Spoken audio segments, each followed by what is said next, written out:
Imagine freezing cold winds slicing through your clothes, the biting chill creeping into your bones, and outside your wooden hut, the dark night stretching endlessly into a frigid void. Now picture trying to survive, not just survive, but to thrive in these conditions without any modern heating, insulation, or synthetic fabrics. This was everyday life for the Vikings, those fierce warriors famous for their raids and exploration, but also for the incredible steel they forged. The real shock. Their secret to making that steel was wrapped up in a technique lost to time that literally made their weapons unbreakable. So how on earth did they manage it? What magic, or science, allowed them to create swords and armor that resisted shattering on the battlefield and endure centuries of wear? Today, we're diving into the lost Viking technique that made their steel practically indestructible, and it might just blow your mind. This might be the strangest Viking survival trick you've never heard about. While most people think Vikings and imagine longships and battle cries, the truth is hidden in the fire, smoke, and sweat of their forges, places thick with sulfur and secrets. It's not just the raw iron they used, or the hammering techniques you see in movies.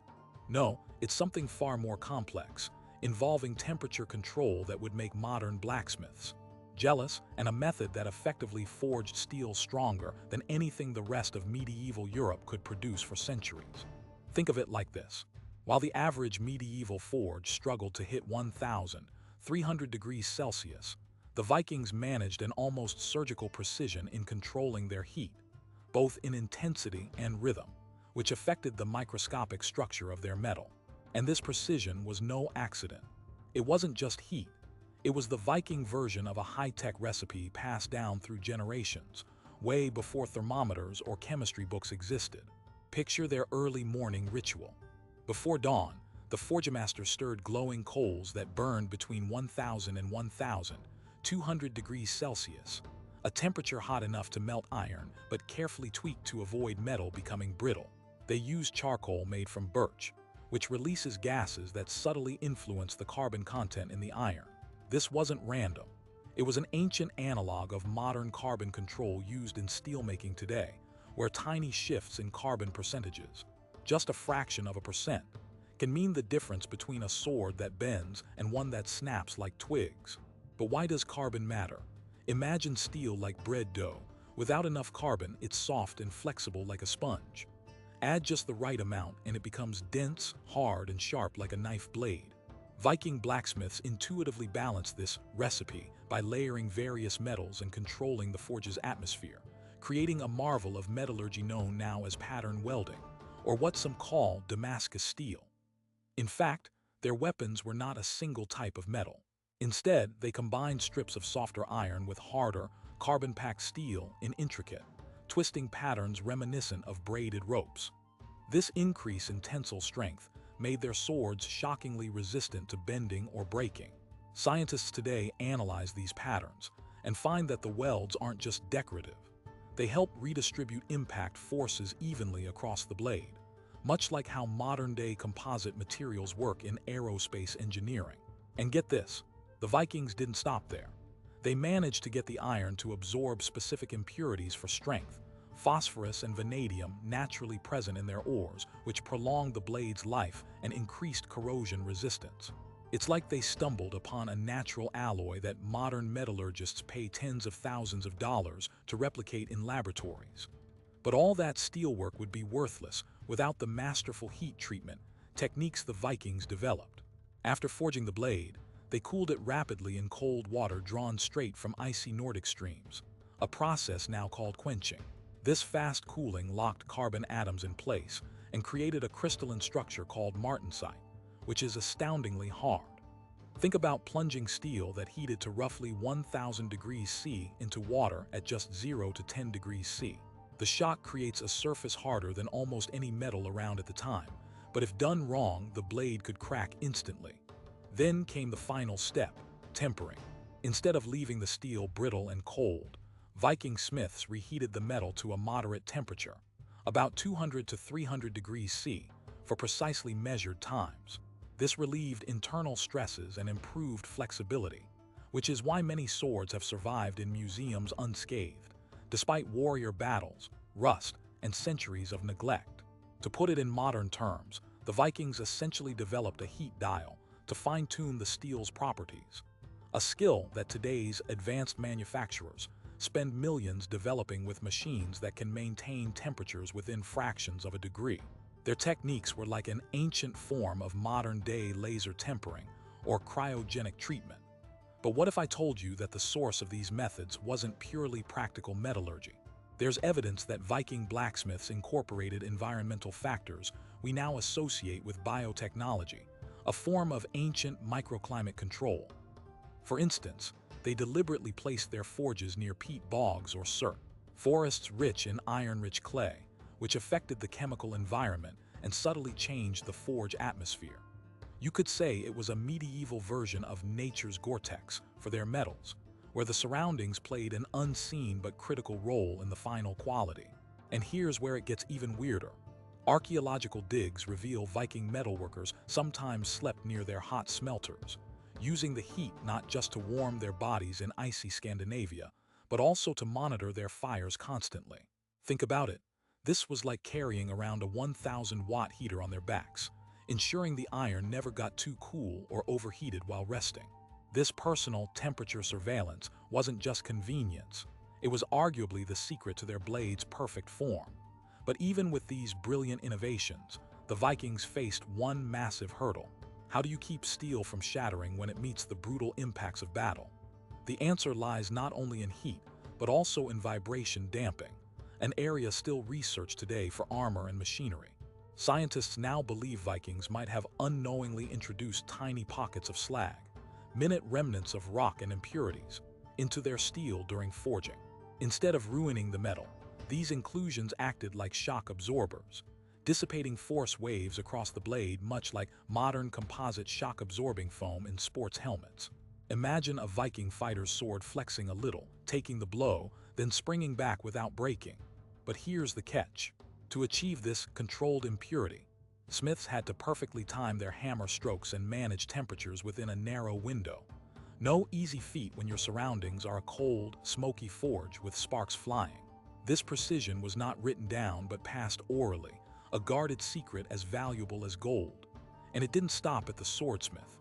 The entire Viking iron production chain was a marvel.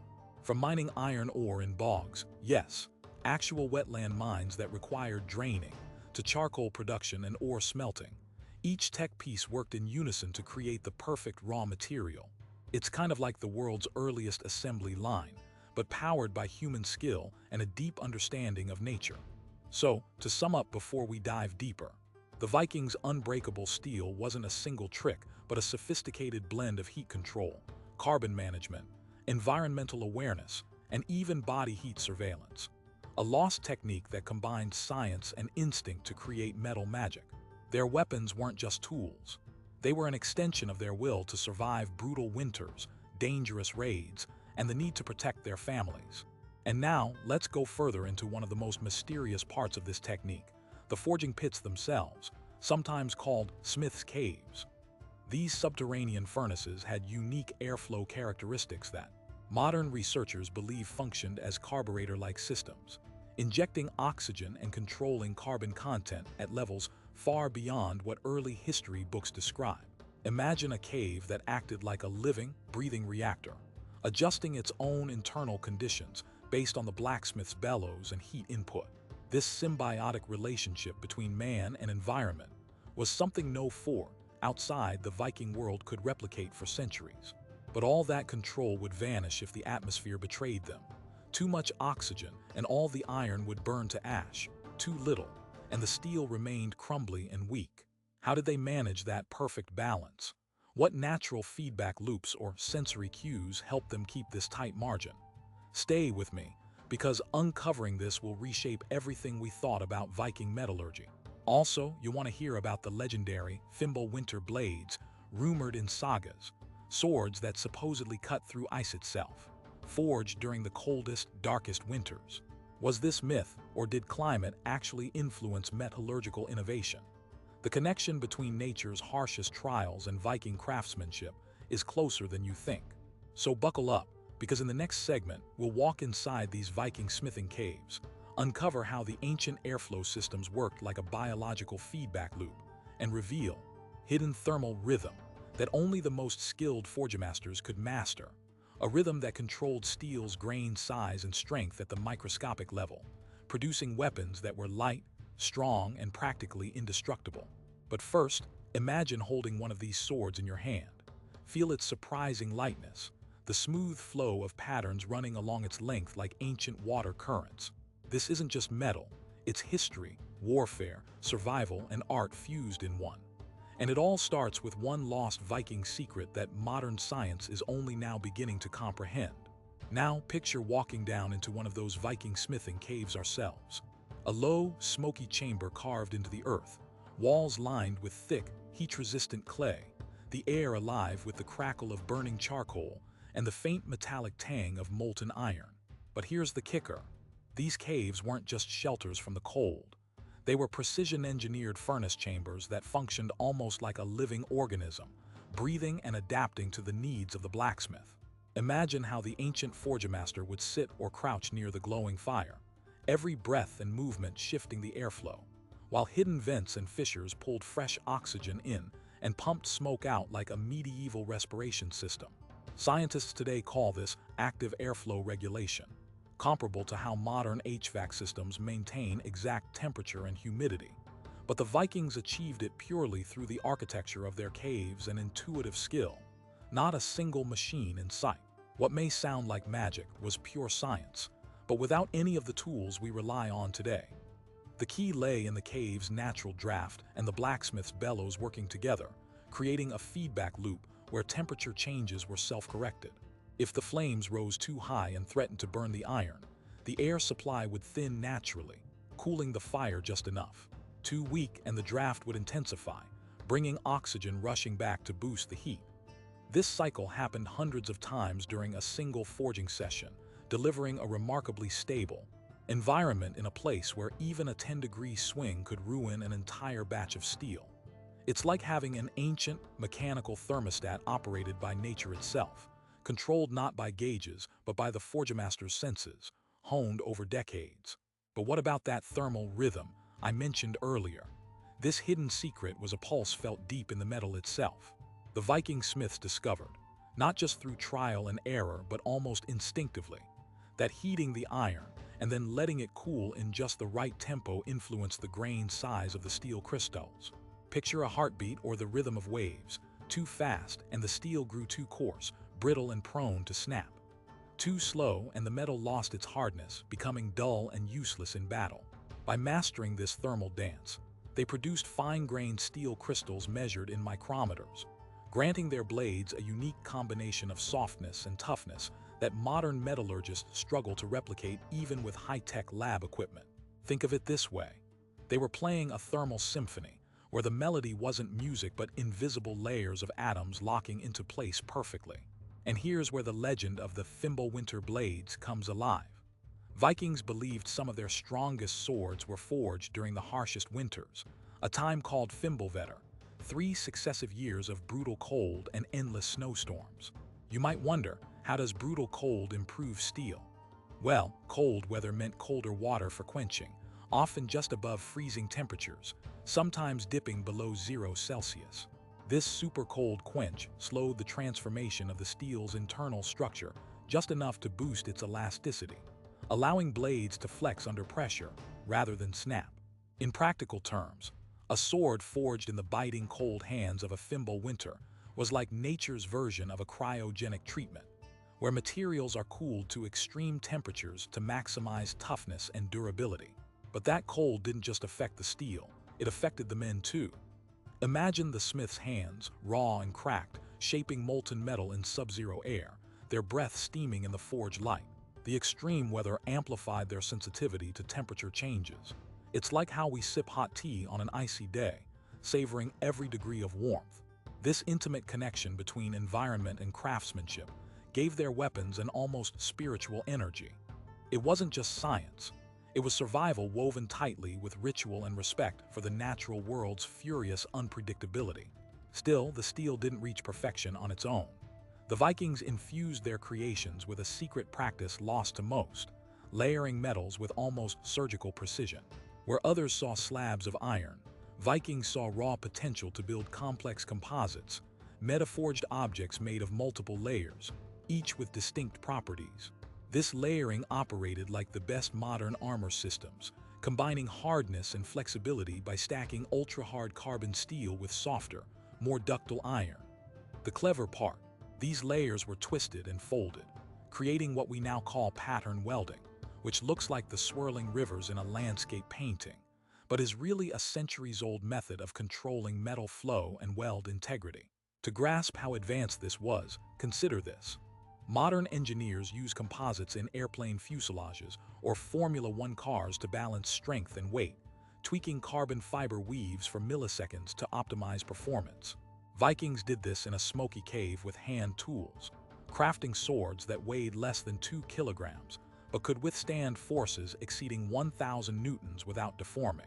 It's like they had the metallurgy equivalent of NASA-level aerospace engineers on board, except it was all intuition tuned by experience, market demand, and a warrior's need to survive. Now, there's an even slicker piece of their puzzle: the role of trace metal elements like phosphorus and vanadium, naturally found in Nordic ores. These elements, often seen as impurities today, acted like ancient building blocks for further strengthening their steel. Vanadium contributed to hardness by forming tiny carbides inside the metal matrix, while phosphorus extended the sword's corrosion resistance, which is critical for weapons exposed to salty seas and wet battles. It might sound like alchemy, but this was the Vikings tapping into the unique chemistry of their regional landscape, turning nature's quirks into tactical advantages. Imagine the painstaking effort to isolate these ores from bog mines, wet, treacherous marshlands filled with thick peat and acidic water. Mining here involved draining sections and carefully selecting ores to maximize these beneficial trace elements. Think about it. Extracting the right ore was like gathering rare spices for a legendary meal. One tiny difference, and the entire sword could lose its magic. It required observation, patience, and a deep, almost symbiotic understanding of geology. A nature meets metallurgy approach centuries ahead of its time. And what of the human element? The Vikings' unbeatable steel was more than just metal and fire. It was people moving with purpose. The blacksmiths who guarded these secrets were some of the most respected figures in their communities, and for good reason. Ancient texts and sagas hint at their near-mystical status. They didn't merely forge weapons, they forged futures. Some smiths carried ancient markers or used ritualistic markings on their blades, believed to imbue them with protection in battle, a fusion of science and superstition, ensuring the perfect union of strength and spirit. By the way, we can't forget the surprising role of the smiths' own body heat and presence right at the forge. Archaeological digs suggest these warriors slept close to their pits, using the heat as ancient hot water bottles to survive icy Viking nights. But there's a twist. Their very presence meant tiny shifts in humidity and temperature were instantly registered and passed along through generations as oral knowledge. Each smith learned to read their forge environment like a doctor reading a patient's pulse, a skill unmatched until modern thermometers and control systems came along. Put all these pieces together: the cave's airflow acting like a giant biological feedback system, the thermal rhythm tuning the steel's microscopic grain, the Fimbulwinter's icy impact on quenching, the layered alloys combining soft and hard metals, the precious trace elements from bog ore, and the smith's own intimate connection to their tools. And the picture is clear. The Vikings were not just passive recipients of luck or geography. They were active agents, shaping their harsh environment into a powerful ally. Their lost technique was a holistic blend of the earth, fire, water, air, and human spirit working in sync. Think about that on the battlefield. A warrior gripping a sword no heavier than 2 kilos, but strong enough to deflect hardened steel arrows and cut through chainmail, wielding a weapon born of ice, fire, and Earth's silent chemistry.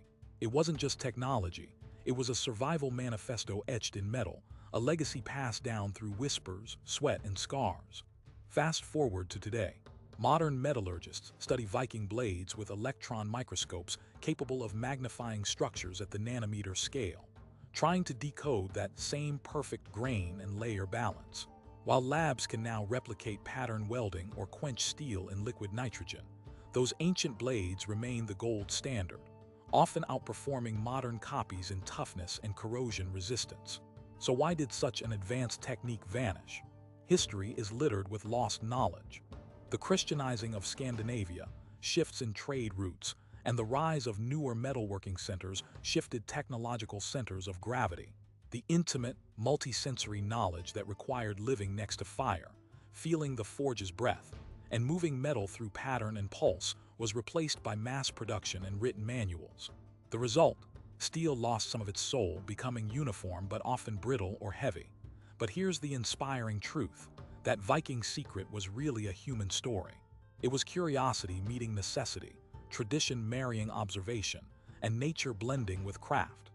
Every choice the Vikings made came from a fierce will to protect their families, their legacy, and their future, pushing them to transform raw earth into nearly immortal steel. And isn't that something we all share? The desire to turn hardship into strength, to rise from the cold and the dark, forging not just survival but greatness.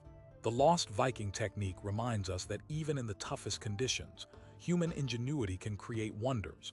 Where fire meets ice and history meets science, a blade is born sharper than time itself. So next time you see a sword or hold a small piece of steel, remember, it's more than metal. It's a story of ancient pulse rhythms, breathing caves, frozen waters, and hands warmed by warrior resolve. It's a testament to human will, echoing across centuries, a legacy not lost but waiting to be rediscovered in every spark of creativity and courage. Because sometimes, the greatest secrets of the past are exactly what we need to forge a stronger future.